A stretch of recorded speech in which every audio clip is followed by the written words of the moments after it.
안녕하세요. 산부인과 툰작가 동원산부인과 송동환 원장입니다. 성기가 피부가 일반적인 우리의 노출되어 있는 다른 신체 부분하고 다르게 입고 있는 옷가지도 많고 이제 점막도 있어서 좀 축축하고 또 걸어 다니다 보니까 이제 마찰도 쉽게 있는 부분이고 해서 그 주변에 은근히 이제 피부 질환이 좀 생기는 편인 것 같아요. 근데 이게 위치가 아무래도 좀 쉽게 말하기가 어려운 곳이다 보니까 이걸로 엄청나게 고생하시다가 이걸 피부과로 가야 되는지 산부인과로 가야 되는지 막 망설이시면서 이제 오시는 분들이 상당히 많으신 것 같더라고요. 일단 뭐 어느 쪽이든지 병원 치료를 받으시는 게 필요하기는 합니다만은 이게 이제 산부인과가 이제 진찰대가 성기 주변을 진찰하는 게 조금 더 용이하다 보니까 속옷 안에 생기는 병변은 산부인과에서 오셔도 됩니다. 이렇게 설명을 좀 드리고 있어요. 저희가 진료를 보면서 제일 많이 보는 피부 질환은 성기 주변에 생기는 종기나 이제 뾰루지 같은 건데요. 이 근처가 이렇게 종기같이 이제 고르는 경우가 생각보다 은근히 되게 자주 생깁니다. 근처에 이제 헤어가 있기 때문에 이게 일반적인 피부보다 이제 피지선도 좀 발달이 돼 있고요. 그 세균이 모낭에 감염되는 경우가 꽤 흔해요. 이제 질염이 이제 분비물이 생기거나 해서 습해지면은 이런 종기 같은 염증이 더 잘 생기긴 하거든요. 그래서 이런 피부염증이 되게 작게는 이제 여드름처럼 쌀알처럼 생기기도 하지만은 이 근처 조직이 워낙 되게 부드럽다 보니까는 크게 생길 때는 거의 뭐 호두알보다 더 크게 이제 고르는 경우도 있습니다. 이러면 이제 걷기도 아프고 뭐 의자 앉을 때도 막 아파가지고 굉장히 고생하시다가 병원에 오시는 경우가 정말 많거든요. 이 부위가 좀 이제 민감하시다 보니까 이거를 별별 질환으로 오해를 많이 해서 오세요. 어느 분은 이게 뭐 암 아니냐고도 하시고 막 성병 아니냐 뭐 이러면서 그래서 깜짝 놀란 적이 있는데 이런 건 이상한 건 전혀 아니고요.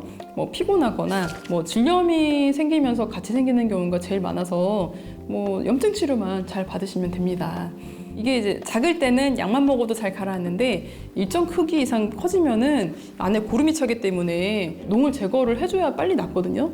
그래서 이제 좀 이렇게 터트리거나 뭐 살짝 째거나 해가지고 이제 배농을 이제 시켜드려야 되는데요. 시술하자 이렇게 하면은 그럼 생사를 쨘다고 굉장히 기겁을 하세요. 근데 이제 저희 병원에서는 그렇게 막 억지로 하진 않고 그래도 이제 마취 크림이나 젤이나 연고를 좀 이제 발랐다가 이제 해드리고는 있는데요. 근데 이게 째는 것보다 짤 때가 더 아파요. 그래서 이거는 마취도 안 됐긴 하는데 그래도 이제 이런 치료를 받으시면은 진짜 빨리 낫고 엄청 빨리 좋아집니다. 은근 자주 보이는 피부 질환이 또 질피부 소양증이 있어요. 나쁜 세균이 생긴 거는 아니고 처음에 이제 단순 질염 같은 걸로 이제 질 주변 피부가 좀 간지러워가지고 이제 좀 긁으시다가 이게 이제 염증이 이제 없어졌는데도 이게 피부 간지러운 증상이 없어지지 않아가지고 계속 긁게 되는 이제 만성 간지러움 증상이 이제 생기는 건데요. 특히 이제 젊은 학생들한테서도 종종 보이고요. 이걸로 이제 한번 긁기 시작을 하면은 거의 뭐 한 몇 년 동안 계속 긁어가지고 피부가 엄청 변한 분들도 이제 계시거든요.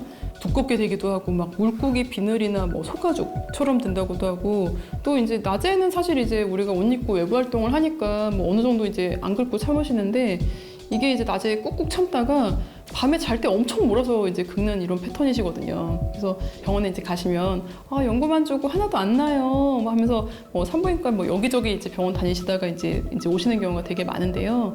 이게 약을 바르면은 조금 나은 것 같다가 다시 긁으니까 또 생기고 약간 이게 반복되는 패턴인 거예요. 일종의 아토피하고 건성 같은 이제 피부 질환하고 비슷하시다고 생각을 하시면 됩니다. 질소양증 치료는요, 일단은 원인이 되는 질염이 있으면은 요거를 일단 먼저 해결을 하고 약이랑 연고를 충분히 사용을 해가지고 한 2주 정도를 무조건 안 긁게 만들면서 이제 피부를 원상태로 이제 복구시키는 치료를 시도를 하고요. 뭐 속옷도 요즘에 이제 여성 트렁크로 나오는 것들이 있거든요. 이게 마찰 같은 게 이런 증상을 악화시킬 수 있기 때문에 속옷도 이제 가능하면 이런 걸로 바꿔오시는 거를 추천드리기도 합니다. 본인이 잘 따라주시기만 하면은 이제 이런 건선 같은 이런 만성 질환보다는 그래도 치료가 잘 되는 편이라 가지고 몇 년씩 막 긁었던 분들도 좋아지는 경우가 되게 많이 계세요. 근데 이제 이게 피부가 이제 습한 게 주변 성기 자체 모양에 이렇게 문제가 있으신 분들도 계시기는 하거든요. 이런 약간 이제 구조적인 문제는 수술적인 치료가 필요할 수도 있어서 이제 이런 거는 병원에 딱 방문하셔가지고 따로 이제 진찰 받아보시면 좋겠습니다.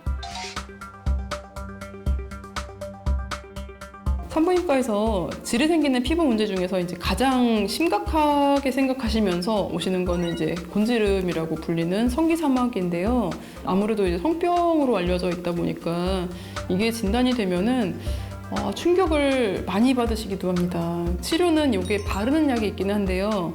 이게 일정 크기 이상 커지면은 이 약이 잘 듣지를 않아요. 그래서 물리적으로 레이저 같은 걸로 제거를 해야 되다 보니까 이거를 시술을 꼭 받아야 된다는 부담을 엄청 많이 받으시더라고요. 근데 이제 제일 문제는 이 성기사마귀는 한번 병변이 생기게 되면은 자꾸 그 주변으로 자꾸 번진다는 건데요. 그리고 이게 재발도 엄청 잘 돼요. 그래서 6개월 내 재발률이 절반 이상이라고 하는데요. 진료본 경험상 6개월 이상 재발이 좀 안 되면은 이제 그 이후에는 다시 재발하는 경우는 좀 드물더라고요. 그래서 가능한 빨리, 가능한 작을 때 치료를 하시는 게 좋습니다. 성관계로 주로 이제 전파가 되는 이제 HPV라고 하는 그 바이러스에 의해서 생기는 질환입니다. 이제 주로 이제 점막에 직접적인 접촉으로 감염이 되기 때문에 뭐 손으로 만지거나 한다고 이렇게 쉽게 감염되는 거는 아니니까 너무 이렇게 공포스러워하실 필요는 없어요. 그리고 또 이 바이러스가 감염이 된다고 또 무조건 피부 병변이 생기는 거는 아니거든요. 병변이 안 보이는 사람하고 잘 만났다고 해서 내가 바이러스가 없을 거라고 100% 안심할 수는 없긴 하거든요. 그래서 이거를 안 생기게 하는 가장 좋은 방법은 HPV 바이러스 예방 백신을 맞으시는 거예요. 요즘 가장 좋게 나온 백신이 이제 바이러스를 한 9개 정도 예방해주는 백신이 있는데요. 이 중에서 이 곤지름을 일으키는 바이러스가 포함이 돼 있어요. 이 백신을 맞으면은 이제 여성한테서 생길 수 있는 곤지름의 약 한 97% 이상은 예방이 된다고 보시면 됩니다. 물론 이제 이 백신을 맞는다고 모든 HPV 바이러스에 걸리지 않는 건 아니에요. 바이러스가 막 몇십 개씩 있는데 그 중에 딱 9개만 예방이 되는 거라 가지고 그래도 이제 가장 안 좋은 바이러스를 피해가게 해주니까 곤지름 같이 나중에 이제 병이 생겨가지고 치료 비용이나 마음고생 하시는 거에 비하면은 보험이라고 생각하고 맞는 것도 좋은 방법인 것 같아요. 진료실에서 좀 되게 자주 들었던 문의사항으로 말씀을 드리면 질 피부에 너무 착색이 심하다고 이제 고민하시는 분들이 되게 많이 계시거든요. 뭔가 이제 어릴 때나 예전에는 이러진 않았는데 점점 착색이 심해진다고 하시면서 이게 혹시 마찰이나 성관계 때문에 점점 심해지는 거 아니냐 하고 이제 물어보시는 경우가 좀 있습니다. 결론적으로 말씀드리면 당연히 성관계나 이런 것들하고 하등의 관계가 없고요. 이게 호르몬 작용에 의해서 착색이 진행이 되는 거예요. 원래 어릴 때는 누구나 착색이 없잖아요. 근데 이게 사춘기가 진행이 되면서 성호르몬이 분비되게 되면서 그쪽에 이제 헤어도 생기고 이제 착색도 진행되게 되는 거예요. 물론 이 착색 정도는 사람마다 이제 다르기는 한데요.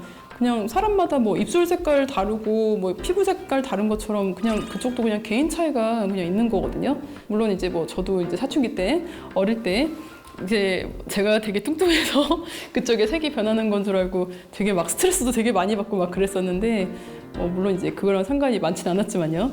그런데 이게 뚱뚱한 거랑은 또 상관이 아예 없는 건 또 아닙니다. 이게 당뇨의 전조 증상 중에서 그 인슐린 저항성이라고 하는 단계가 있는데요. 이게 이제 몸의 혈당이 높아지면은 원래는 이제 인슐린이 높아져서 혈당을 조절해야 되는데 인슐린이 높아져도 혈당이 조절이 잘 안 되는 그런 상태를 인슐린 저항성이 있다고 해요. 이런 상태가 되면은 당연히 당뇨적인 문제도 생길 수 있고 다른 대사성 문제 같은 것도 생기거든요. 근데 이 인슐린 저항성이 이런 대사성 문제 말고도 이런 성기나 주변 피부 접히는 이런 피부 자체의 착색을 잘 일으켜요. 그래서 진찰을 하면서 보면은 성기 주변에 피부에 착색이 좀 심하신 분들이 당뇨 전조 증상이 있으신 분들이 상당히 좀 많으시거든요.